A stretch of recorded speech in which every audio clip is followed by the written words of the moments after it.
Hi, welcome. This is Complex Monitoring for Industrial with AWS IoT Data Services. We're going to be talking about AWS IoT Events, which is a fully managed service as part of our IoT services on AWS. I'm Ritu Kama, Global Business Development Manager for AWS IoT. At AWS, we start our customer engagements for IoT with a simple question. If you knew the state of everything and you could reason on top of that data, what problems would you solve? Our mission is to make sure that you can know the state of everything and all of your devices, and that you can reason on top of that data so you can truly solve business problems. These are just a few examples of how AWS IoT is helping our customers solve their business problems. IoT has application in almost every business, whether it is automotive, manufacturing, oil and gas, healthcare, smart homes, smart energy, or smart cities. For example, customers such as iRobot, they use IoT services on AWS to improve their very popular connected vacuum cleaners. Similarly, Philips uses AWS IoT for delivering next generation wellness and health solutions to their customers in the healthcare space. So nobody just buys IoT technology, it's all about business outcomes. And this is what IoT strategies are enabling for our customers. They empower our customers with the intelligence needed to build new services and business models, improve products and services over time, and enjoy better relationships with their customers. Because IoT helps to understand customer needs, business operations can become very efficient, and customers can make intelligent decisions faster and over time develop a discipline over their IoT data. All of these advantages lead to ultimately revenue growth or greater operational efficiency. What you see on the right of the slide is much more easier to understand and much more easier to deliver. But really, the value comes from delivering the end revenue growth from IoT data. And because IoT solutions can be complex and multidimensional, our IoT services are designed to remove the complexity of implementing IoT for our customers in their business. So we help customers securely connect any number of devices to the cloud, provide the infrastructure to scale as needed so customers can gain insight into the IoT data, build end-to-end IoT application and services to better serve their customer needs, and then help move the business towards IoT, and do that by trusting the culture of innovation that we have at AWS. So here's a slide that talks about our IoT services on AWS. Our IoT services are broadly segmented into three categories: device services, control services, and data services. Device services are focused on ensuring that devices at the edge or within a customer's environment, such as a factory floor, are connecting securely to the cloud. And they're truly designed to extend the capability of the cloud down to the edge or within a customer environment. And the services that that I'm going to talk about in detail is Greengrass. So services like Greengrass are able to enable local actions or deliver intelligence at the edge, even if the connectivity to the cloud is lost or is temporarily missing. Greengrass is a service that would run on something like a gateway. It runs on in a Linux environment, and it can really enable local actions and even machine learning inferences at the edge. So you can take decisions around your devices, your equipment, your assets right at the edge, and run machine learning intelligence on top of that from the data coming off of these devices. Amazon Free RTOS is our version of real-time operating system, and it'll run on a device that has a microcontroller. So your temperature sensor, your vibration sensor, other small devices that are on a factory floor. Amazon Free RTOS has connectivity and security libraries that allows these devices to connect securely to Greengrass. And then Greengrass is the local gateway that will collect telemetry from all these sensors and microcontroller devices that are in a factory floor, and then bring all of that data consolidate that data, and you can run again local actions or local triggers, and then deliver that data into the cloud. So device services are really designed to run at the edge and provide that local connectivity. Control services, they are designed to work on managing, monitoring, and securing millions of devices at scale. So control services such as IoT Core will allow customers to register the devices, manage these devices at scale, secure these devices, apply over-the-air updates. If you have data coming off of the devices, where would that data go? So you have rules engine that'll allow customers to design what happens with the data when that data is coming in over MQTT. And so that's what IoT Core is designed to do. So that's where your cloud scale comes into play. We also have services for device management and Device Defender for managing a large fleet of devices and securing the large fleet of devices. Services like Device Defender, you can really detect if a particular device is misbehaving or has an anomalous behavior from a security standpoint, and then you can quarantine that device and isolate and then take an action upon that device. And then Things Graph is designed to help customers build application workflows. So if there are a sequence of actions or a sequence of activities that have to be done as part of a workflow, when the device becomes online and is connected to the cloud, then you can design that again in a graphical user interface in Things Graph, and then enable those workflows for our customers. And then finally, the data services. So data services are designed to help our customer derive insights from the data that's coming off of their connected devices and assets and equipment. Services such as IoT Analytics is, again, a fully managed service that allows customers to ingest their data, raw data, in a time series format into the service. There is a time series data store. So you ingest the data, you store the data, and then it also allows you to pre-process the data. So customers can combine multiple data streams. They can filter the data. They can cleanse the data, pre-process the data, and then it goes into a process data store, which is again time series.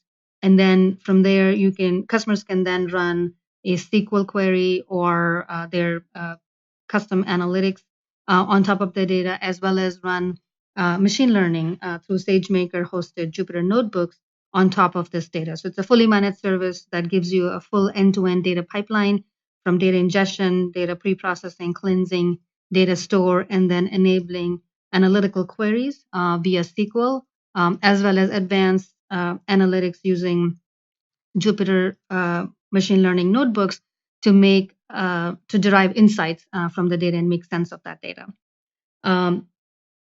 IoT Sitewise is a service that we have in preview that is designed to connect into industrial historians or database servers that would be in an industrial environment, and that are your local historians that have data coming from fleet of sensors and equipment on a factory floor. IoT Sitewise will connect right into that historian and then help you unlock that data and bring that data into the cloud. Sitewise works on top of Greengrass, so we're assuming for Sitewise that this would run on a local, Greengrass gateway. IoT Sitewise is a service that runs on top of Greengrass and will again connect right into the historian servers or database servers through OPC UA and bring that data into the cloud.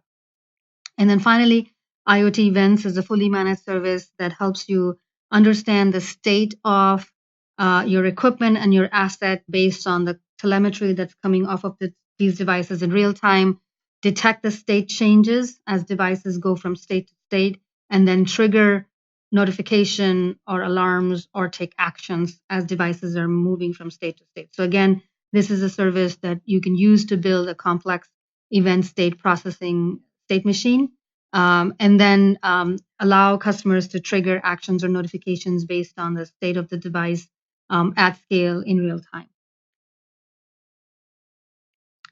So it's truly about how customers can manage changes across multiple data streams and then trigger actions as needed with IoT events. So let me talk about what IoT Events is. AWS IoT Events is a fully managed service that's purposefully designed to monitor and detect state changes of equipment and trigger actions based on the state of machine or device or asset that you're monitoring. It's a fully stateful service, and managing the state of devices at scale is built into the service. So customers can build something that we call detector models, uh, and they can do that visually in a graphical interface in the service to create a logic flow of how devices or assets change from state to state and what is triggering that state change. This is truly detected based on the telemetry coming off of these devices in real time. Customers can also monitor the condition of the device in real time. Data is processed through the detector models within the service to determine the state changes. And then, based on those state changes, customers can automate actions based on the condition of the condition of the device. So, for example, if there's an alarm condition on an asset, then customers can notify a maintenance technician via text message or a CloudWatch alarm so that that device can be addressed immediately, and customers can prevent downtime. Some of the key benefits of the service. So, given that IoT Events is a fully managed service, customers can monitor multiple sensors or devices simultaneously. The service is designed for scale to monitor millions of devices and perform several million message evaluations to determine the state of customers' devices. It's also designed to seamlessly work with the rest of our IoT services, such as IoT Core and IoT Analytics. Customers can ingest the device data into IoT Analytics, pre-process it there, and then that data can be sent to IoT Events to take an action or trigger a notification for the asset. Service is consistent, so if you process the same message evaluations more than once to the same data set, it produces no further change after the first application.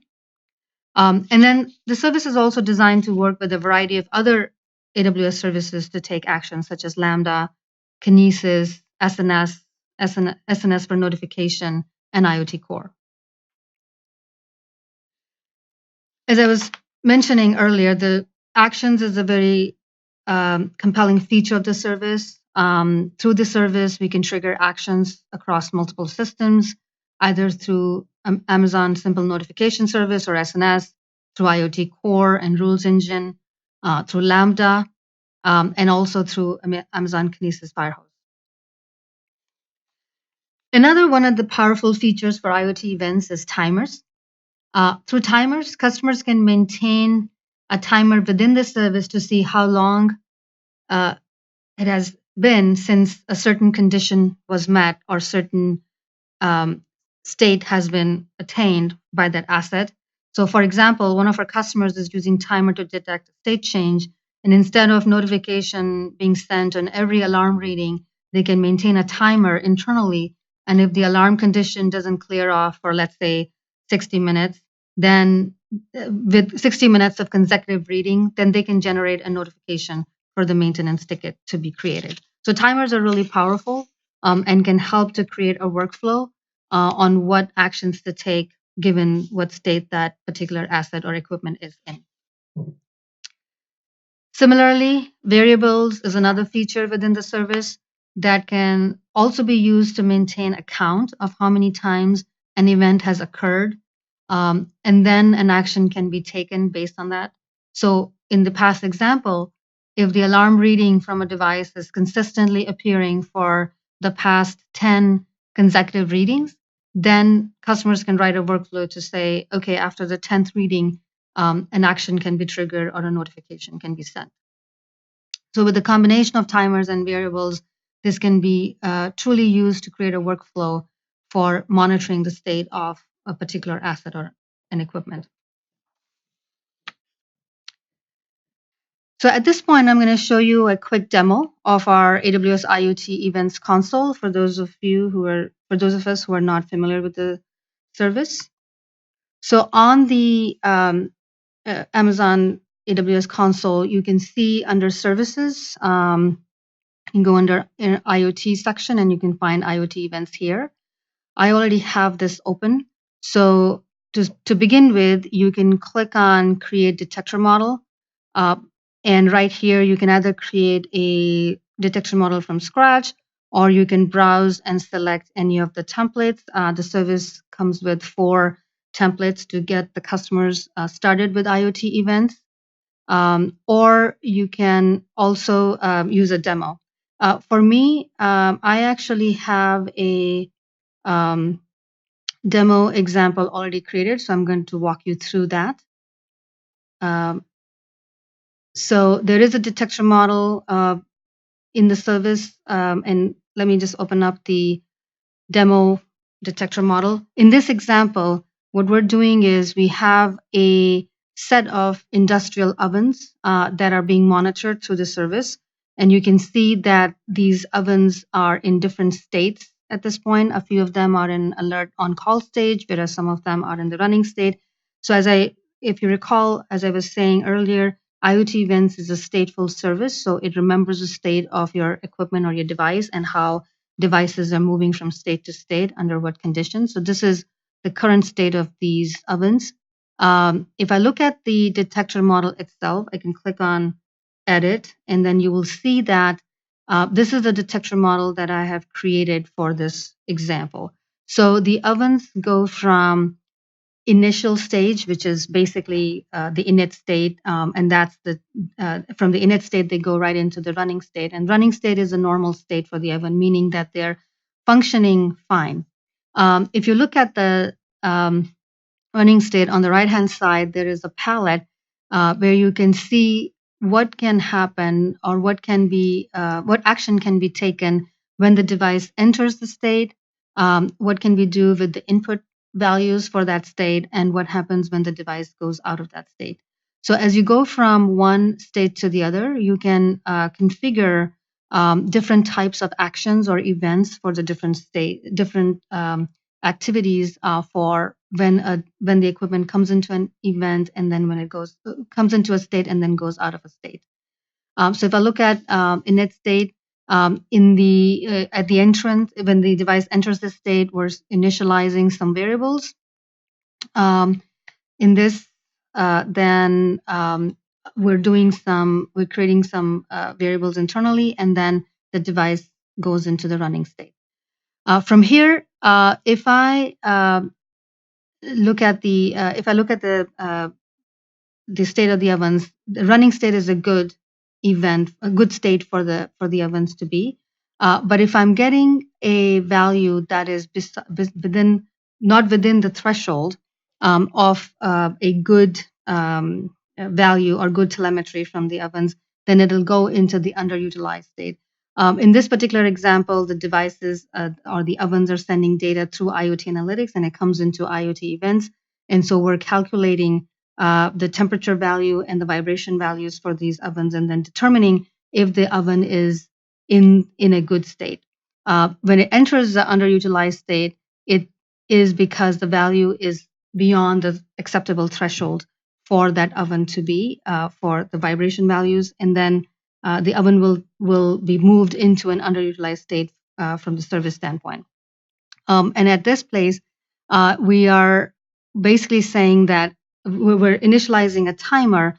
So if the oven stays within this state for more than 45 minutes, so for 3 consecutive readings at 15 minutes each, if the oven stays in this state, that means now it's time to move it to alert on call. And at alert on call, we're setting a value as well as we are basically sending out a text message and a CloudWatch alarm so that somebody can be notified for that for a maintenance ticket to be created for that oven.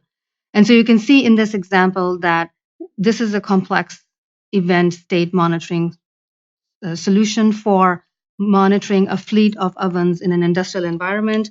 The ovens, once they're initialized, they're in the running state. We're capturing the telemetry for vibration values as well as temperature values for the ovens. And then from here, if the values are beyond the acceptable threshold, the oven is then put into this underutilized state, and then it stays here for 3 consecutive readings. And if it's still demonstrating the same underutilized reading, then it'll be pushed into an alert on call state where a text notification and a CloudWatch alarm can be generated.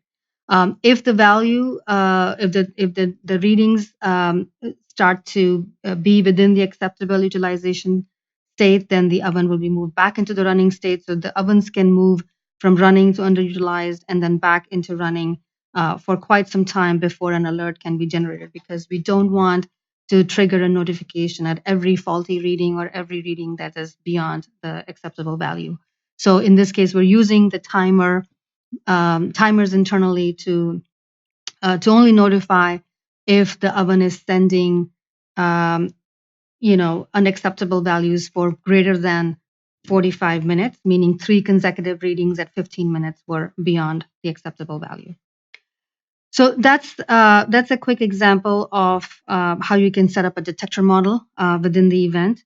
When you're creating an event, you can see that here you can create an action, and from the actions, these are the different types of actions that can be created. We can send a message back to another detector model in IoT events, or you can send a message to Kinesis Firehose or trigger a Lambda, or publish an MQTT message to an IoT core topic. You can send SQS, SNS notification, or set timers or variables. So these are the different types of actions that can be taken within a step or within a state that you're designing. So you can really truly create a very comprehensive and elaborate detector model for seeing how your fleet of devices are doing, and you can create a complex workflow or a complex logic within the service, all through the user interface and through drag and drop and selecting values to the configuration for creating a complex monitoring solution for condition monitoring of your assets on the in an industrial environment or a plant floor. Okay, let me switch back to my slides.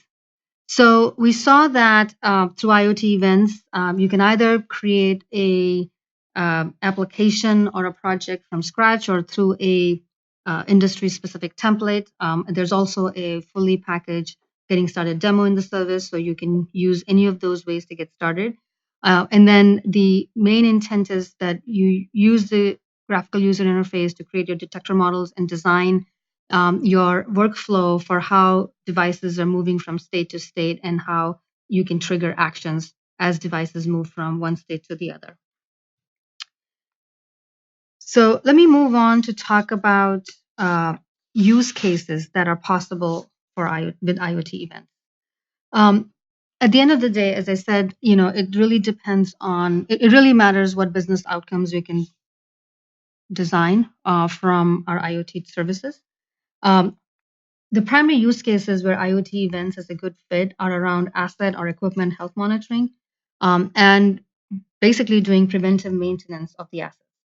This service is fully managed, so customers are able to build this end-to-end condition monitoring use case or preventive maintenance use case for their assets right from the user interface that is given from the service without having to write complex code or develop a complex event processing solution on their own by stitching different types of code and different types of complex architecture together.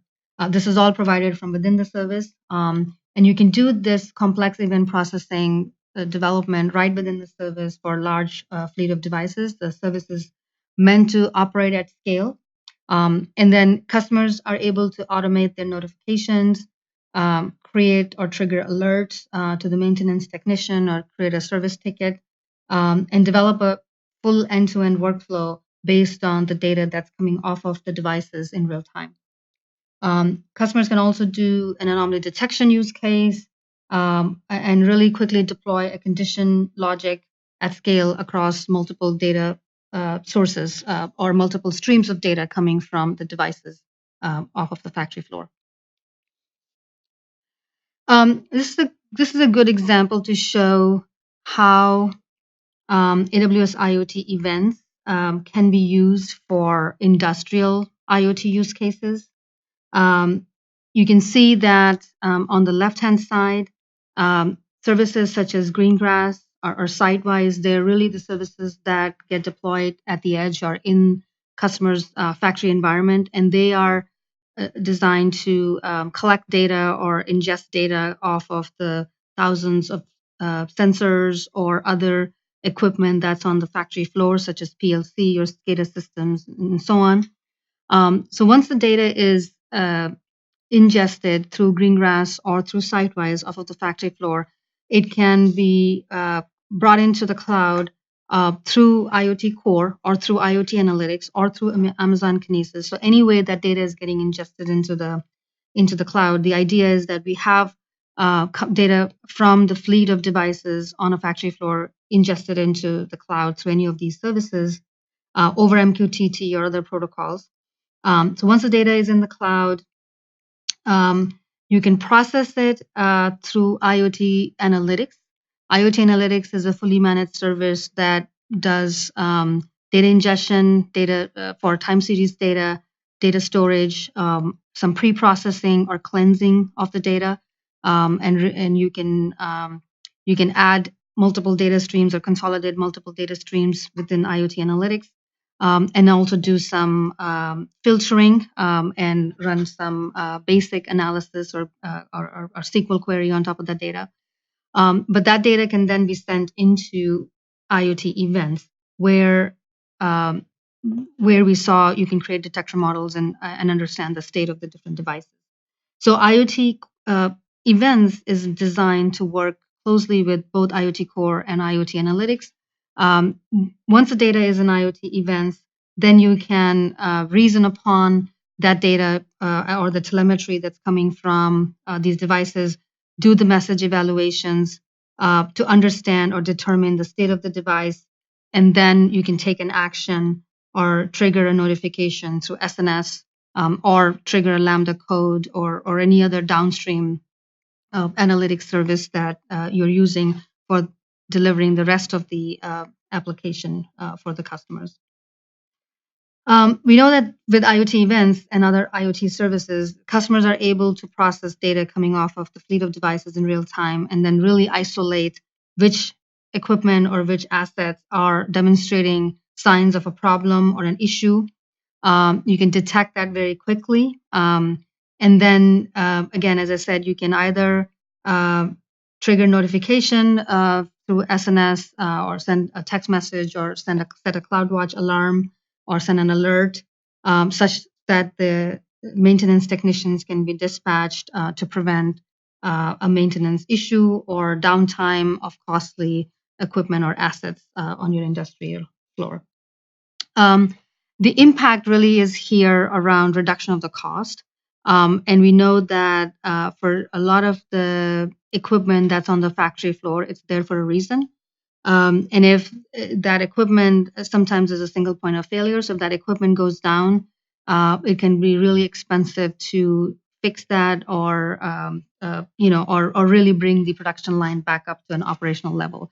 And so with the combination of services such as Greengrass, or Sidewise, depending on how you're ingesting the data.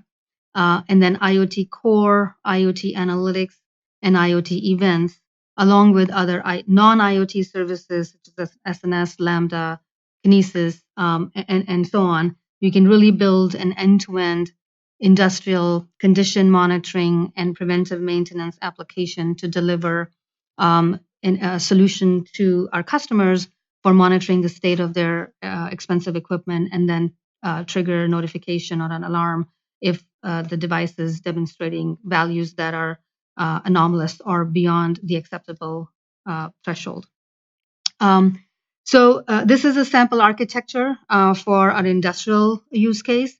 IoT events has application in industrial as well as other use cases as well, such as connected or smart products that can be deployed in a smart home environment or in smart cities or hospitals and so on in a healthcare environment. So there are lots of applications for the service. Hope you're able to see that with the service, customers are able to quickly understand the state of what is happening with their equipment or asset or devices and take an action based on that. So there are use cases in all the other verticals as well, and the architecture can vary, and it depends on what the end customer problem that we're trying to solve. But the applicability is to really quickly determine the state of a device or health of a device, and then take an action quickly. So with that, we're coming to an end of our webinar here. We hope that you found this webinar helpful, and please reach out to us if you have questions around it, or you want us to help you get started with your IoT use cases. And with this, I'll stop, and then we'll take some questions.